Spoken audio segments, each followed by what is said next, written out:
자, 성경 파노라마 7번째 시간입니다. 지난 시간까지 해서 큰 틀에서 구약을 알아보는 시간을 가졌는데요. 여기서 말하는 큰 틀은 구약의 역사적 시대 배경으로 해서 구약을 알아본 것을 말합니다. 어떤 사건들이 있었는지 기억이 나십니까? 예, 아마 잘 기억이 나지 않을 거예요. 그렇지만 천천히 생각해 보시면 그 구약 12시대의 즉 그 시대별로 어떤 일이 있었는지에 대해서 우리는 생각해 볼 수 있을 것입니다.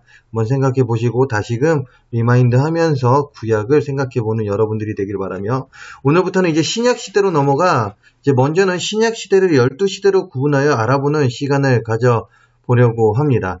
첫 번째 시간 기억합니까? 이 성경 파노라마 첫 번째 시간, 그 가운데 구약과 신약을 세 골격으로 나눌 수 있다라고 했습니다. 그런 의미에서 이 시간 신약을 세 골격으로 나누어 보려고 하는데, 어떻게 나누어집니까? 바로 역사서, 서신서, 예언서, 이렇게 크게 세 골격으로 나누어집니다.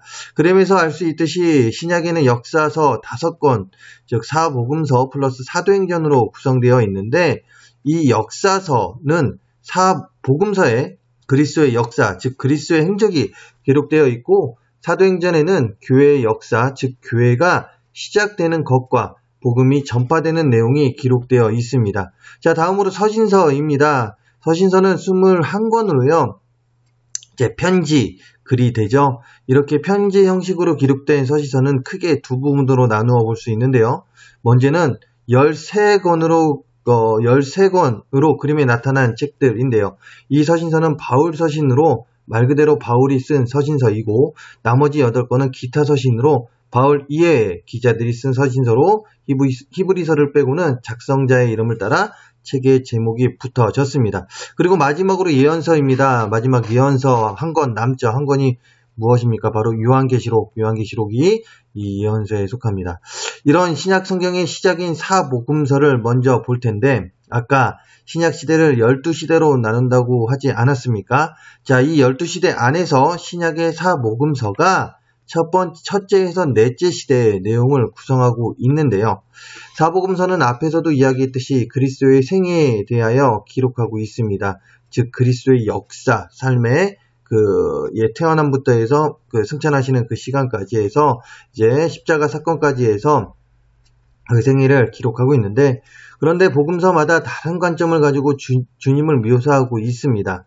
먼저는 마태복음은 예수님을 유대인의 왕으로 묘사하고 있는 반면, 마가복음은 완전하신 종으로 묘사하고 있습니다.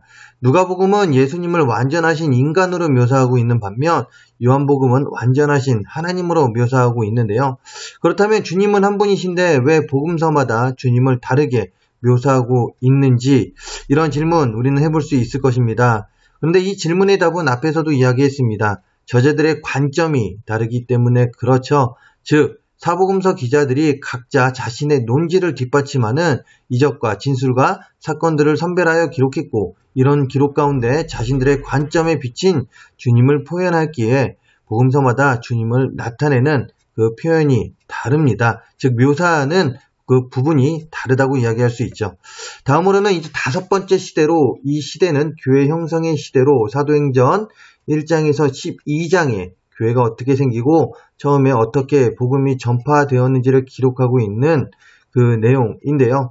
즉 사도행전 1장에서 12장에 이 5번째 시대가 나옵니다. 그리고 이제 이어져서 13장에서 15장에 6번째 시대, 즉 바울의 1차 전도 여행을 중심으로 기록된 그 시대가 나오고요. 자, 다음 이제 7번째죠. 7번째는 사도행전 16장에서 18장에 기록된 바울의 전도 2차 전도 여행 시대가 7번째 시대에 속합니다. 자, 그리고 8번째 시대는 이제 동일하게 사도행전에서 나오는데 바로 19장에서 21장에 위치한 사도 바울의 3차 전도 여행, 그 시기가 바로 8번째 시대에 속하고요.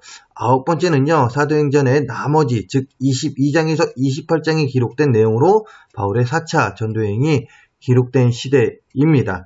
즉 사도행전에서요, 지금 몇 가지 시대가 나옵니까? 5번째, 6번째, 7번째, 8번째, 9번째, 이 기록이 즉 5시대가 사도행전에서 나오고요. 나머지 10번째에서 12번째 시대는 사도 바울의 5차 전도 여행에서부터 후기 사도들의 시대로 넘어가 역사의 종결, 즉 계시록을 생각하면 되겠는데, 자, 이렇게 역사의 종결 시대까지 해서 12시대가 나오게 됩니다. 자, 이런 12시대를 나눈 그림이, 다음 그림이 이제 지금 보고 있는 그림이 앞에 설명한 12시대를 나타내는 그림입니다.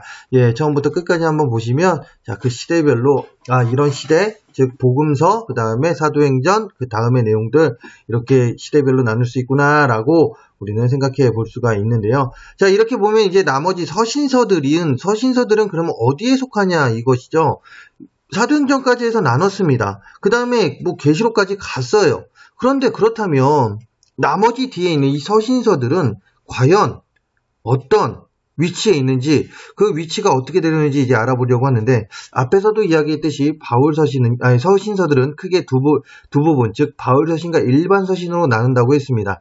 그러므로 각 서신들은 바울의 1차 전도 여행 시대부터 해서 각 시대별로 속하게 되는데, 먼저는 1차 전도 여행 속에 속한 서신서들로는 갈라디아서, 야고보서가 이 시대에 속하는데, 여기서 바울이 쓴 책은 갈라디아서 한 권이고요. 그리고 그림에서 나타내고 있듯이 각 서신서들이 속한 시대가 나타내어지고 있습니다. 자, 여기에서 우리가 두 가지를 좀 보려고 하는데요. 먼저는 바울의 4차 전도여행에 속한 서신서들로 에베소서, 골로새서, 빌레몬서, 그리고 빌립보서입니다. 자, 이 네 서신서, 에베소서, 골로새서, 빌레몬서, 그리고 빌립보서는 다른 이름으로 불리기도 하는데, 그 이름은 무엇일까요? 바로 옥중서신입니다. 그 이유는 이 네 권은요, 이 네 편지는 바울이 감옥에서 쓴 서신이기 때문에 그렇죠. 그렇기 때문에 감옥에서 쓴 서신들, 옥중서신이라고 표현하고요. 이와 마찬가지로 다른 세 권의 책이 있습니다. 그 세 권의 책은 목회서신이라고 불리는데, 말 그대로 목회 현장에서 수고하는 동역자들에게 필요한 권면과 목회적 지침을 주는 이제 편지인데요. 이 목회서신은 시대적으로 바울의 5차 전도여행 시대에 속해 있는 책들로 디모데, 전서, 후서, 그리고 디도서가 여기에 속합니다.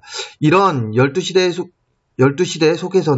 속에서는요, 중요한 사건들이 발생하는데요. 신약의 주요 사건 5가지를 마지막으로 보면서 오늘 공부를 마치려고 하는데, 180초 바이블에서 신약 성경의 주요 사건 5가지를 잘 요약해 두었습니다. 자, 이 영상을 보고 오늘 이제 공부를 마치도록 하겠습니다. 먼저 이 영상을 보도록 하겠습니다. 첫 번째는 예수님의 사역입니다. 구약의 예언대로 하나님은 메시아를 보내주셨습니다. 이는 인간의 모습으로 온 하나님이며 인류의 죄를 씻겨 그분께 다시 돌아오게 할 구원자입니다. 예수님은 죄인들을 찾아다니시며 죄에 매인 백성들을 하나님 나라의 백성들로 회복시키셨지요. 둘째, 십자가와 부활입니다. 당시 유대의 종교 지도자들은 이적을 행하고 사람들의 지지를 받던 예수님을 죽이고자 했습니다. 결국 예수님은 예루살렘에서 붙잡혀 십자가에 달려 죽으셨습니다. 이 희생으로 우리는 죄를 용서받기 위해 구약시대처럼 동물을 잡아 희생제물을 드릴 필요가 없어졌습니다. 예수님이 직접 우리의 죄를 씻기는 제물이 되셨기 때문이지요. 그리고 3일 만에 부활하신 예수님은 제자들에게 나타나 모든 민족을 제자로 삼으라는 명령을 하시고 승천하십니다. 세 번째로는 교회의 탄생입니다. 예수님께서 말씀하셨던 보혜사 성령이 제자들에게 임했습니다. 그들은 성령의 은사를 받아 널리 복음을 전하기 시작했고, 많은 사람들이 복음을 받아들이면서 사도 베드로를 중심으로 예루살렘의 최초의 교회가 생겨났습니다.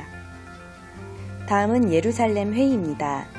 복음이 유대를 넘어 이방 나라에 전파되기 시작할 시점에 여러 가지 혼란이 생깁니다. 이방인도 할례를 받아야 한다는 주장을 비롯 여러 갈등이 생겨났기 때문이지요. 회의에서는 여러 혼란을 바로잡고 모든 교회의 지침으로 삼았으며, 바나바와 바울을 이방을 향한 전도자로, 베드로, 야고보, 요한 사도는 유대인을 향한 지도자로 각자의 사역을 공고히 하였습니다. 다섯 번째, 바울의 이방 전도입니다.